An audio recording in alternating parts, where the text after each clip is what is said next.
home from work today. Had a bunch of things to do in the morning, but I got those all taken care of, and I'm doing a few things around the house, and then I've got one project I want to do in the shop. I'm taking you over here in the backyard to show you what I've been working on. Let me flip the camera around. I told you guys we were redoing my daughter's room, and she has a large mirror here, and it was wood grain, and she wanted it painted white to match the room, so I've got that taped up and painted. And then she's got a little sign over here, and what it is, you put photos in these little areas right here behind the, you can put it behind friends too, I believe, but it's just a photo frame that she had, and she wanted them kind of, to match her room, so I painted those. The hardest part about that, sorry about the sun, we'll be around the corner here in a second, but the hardest part about that was it's a little breezy today. Not windy, but breezy, number one. And number two, I would have thought this time of year the bugs wouldn't be that bad, but those little gnats, they just kept landing all over the thing. And I kept having to use my pocket knife, and I'd pick them off, and then I'd touch that section up. So hopefully that paint dries quickly, and we don't have to deal with those gnats all that long. Let's get in the shop here for a second. Get some lights. I'll tell you what, the camera lit up pretty good considering there aren't any lights on in here yet. There we go. That'll help. And lights everywhere we got to turn on here. Okay. Now, what we're going to do today, and I'm not going to film this, but a while back, I turned this blank for a buddy of mine, and I got a little paint on my finger. You have to excuse that, but it's got some violins. His son is dating a girl, engaged to a girl, who plays the violin in like a philharmonic or a symphony of some kind. She's really good. And when I turned it, let me flip around and show you. You see that little black mark there at the bottom? Evidently it was a scuff on the label.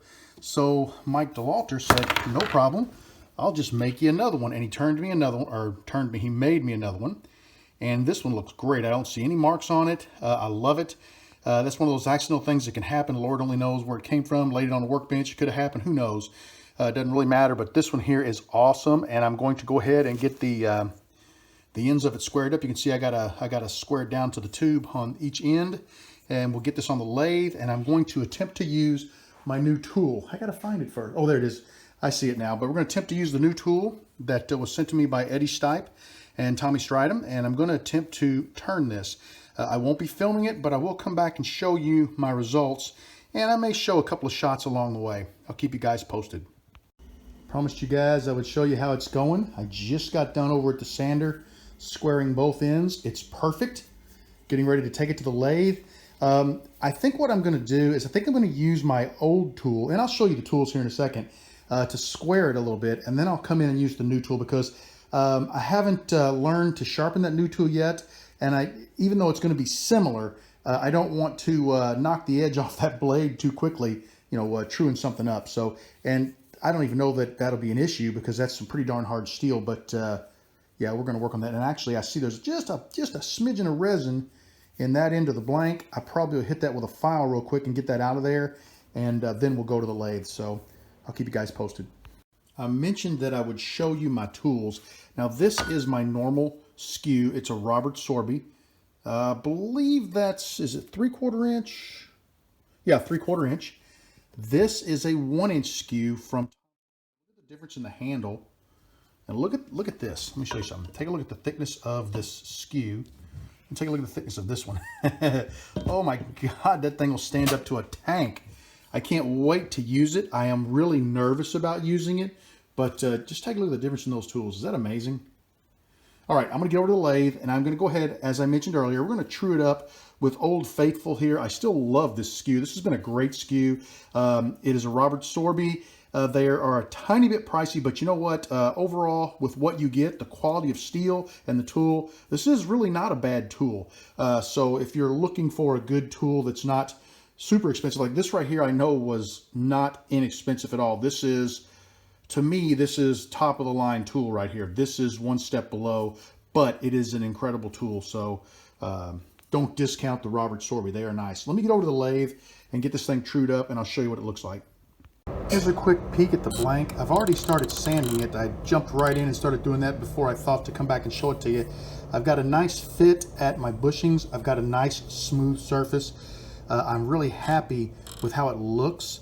All I gotta do is work these scratches out. With acrylics, I start out with my 100 grit and work up through 600, and then I jump off to my micro mesh pads. And a lot of you guys have asked me, you know, the other day I had someone ask me when they were doing a CA finish and they were using micro mesh, and they kept sanding down through the CA. And I explained to them in the reply back that with micro mesh, the first 4, maybe 5 pads, you just basically want to just run them over it once or twice just to take any high spots down, any little nubbins. You don't want to get aggressive. And then the last few pads, the last 4 or 5 pads, I think there's 9 total. So the last couple of pads, then you really get aggressive and work those pads. When it comes to acrylic, you go aggressive from pad 1 to the very last pad, and that will get those scratches out and really clean and polish that blank up. So what I'm going to do now is just, I'll shut the camera off. I'm going to go back and I'm going to finish sanding this blank. And if I don't forget, I will fire the camera back up and show you what it looks like right before I put a little polish on it. I just finished up with the micro mesh. Take a look at that blank. I'm watching, looking for scratches. There's something there, but that's just dust. Yep, see, it's gone.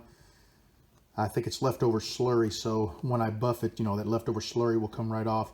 I don't see a single scratch or flaw. Once again, a little bit of slurry there. That is it. This thing is perfect. I love it. What I'm going to do, get it off of here. I'll get it onto a mandrel. We'll get our buffing wheels on, and we're going to polish it up. And it just, watch that light line right there. That's what I watch. And you see there's no distortion in that line. It stays perfectly straight, about the same thickness. So you know that that blank has been sanded perfect. I wanted to show you guys the finished pin. Take a look at that. Isn't that pretty? It's got 2 violins on there. I don't know anything about violins. I know there are some very expensive, desirable ones, but I think the pin all in all turned out really nice. We've got a great mating surface right here at this lower trim ring. Got a great mate at the top of the pin. Check both of those out. That's awesome. That's what I look for. You know, we talk a lot. People will come up and say, hey, check out my pin. Will you critique it? I'm always nervous about critiquing. I try to do it in a positive way to encourage. But when you make a pin, one of the things that's so important, a lot of people will do all kinds of designs up here in the body, and that is super cool. But always make sure that you mate nicely with your components, because that finishes the pin off so incredibly well and just makes it look just out of this world. Well, I was getting ready to film a quick little shot of the pin so that I could text it over to my buddy with my phone, and I hit the record button. Battery died, so I wasn't paying any attention to what the battery level was on my phone. So I got the phone over there on the charger. As soon as it charges up, I'll shoot a quick little video, text it over to my buddy, and arrange a time to get that pin over to him. I tell you what, guys, I really enjoyed using this tool. I did a great job on the pin. I'm super excited. It turned out perfect. I need some practice with this because it's weirdly different. It's incredible because when you hold the tool, it's so heavy, okay? So you get more feedback, I think, from the lathe, and I really like that. But it's different than I'm used to because the blade is so thick on that on the tool steel, that rolling it and stuff is different than my other ones. So I've got to get some practice in how to properly roll that. You know, A, B, C. You anchor the tool on the tool rest. Then B, ride the bevel. C, turn into the turning to cut. A, B, C, right? It's different with that tool because when I set my tool rest for the first tool, that's what I'm used to doing, right? And I had it on there and I would anchor, bevel, and then I would turn into the cut and make a nice smooth cut. And then I brought this tool up and I started riding the bevel, and as I turned it in, because it's so thick, it kind of lifts up a little bit. So I had a tough time getting used to it at first. All it's going to do is it's just going to take some time, you know, behind the lathe, and then I'll dial that one in like the other one. So, but we're going to talk about sharp. That thing is a razor, man. It was awesome when it cut. So I love it. I can't wait. And like I said, because it's so heavy, it's a different kind of feedback, right? I don't know how to explain it. Hopefully, as I do some more videos, I'll be able to better encapsulate the feeling that you get or the feedback you get into words for you guys, because it's just different with a heavy tool. It's very solid. Your cut, you don't bounce around. You know how sometimes you'll go down the tool rest and maybe you'll kind of have a little bit of vibration or something, and you'll see like the little waves in the turning. That is so heavy, you don't get those, right? So it's going to take a little getting used to, but man, I'm excited about getting to learn it. It's going to be fun. Don't know what else I'm going to do today. I bought a new tool online the other day. Nothing expensive. It was under, I think it was a little over 15 bucks with tax. I've got an idea for something that I want to do, non-turning related. It's just something that I'm trying to just get myself back out in the shop, working on anything to get the creativity flowing up here and get that desire to be out here and make some things. This was a good day. I'm glad this turned out well, because this is encouraging for me, and this is what I need right now just to get me back in the swing of things.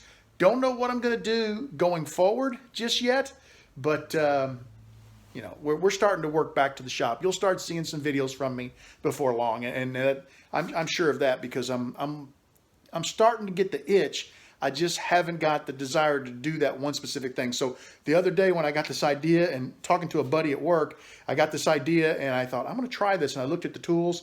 You can get some good ones, but this is an intermediate one. It's an okay. A lot of guys use them. I saw on YouTube. So for me, I think it's going to be a great stepping off point. And it's something that can be used in the pin turning hobby. So you guys stay tuned, and that's coming in Monday or Tuesday. So next time I get out to the shop after I get the tool, we'll do a little experimenting, and maybe I'll share some stuff with you on this channel. But I think I'm going to wrap it up. That's about it for me today. I want to thank you for hanging out with me. Thanks for all the positive, encouraging comments, guys. I really appreciate them. And we'll see you again real soon. Hopefully, maybe, hopefully, keep fingers crossed, I'll have another video or two this weekend. Take care. Bye-bye.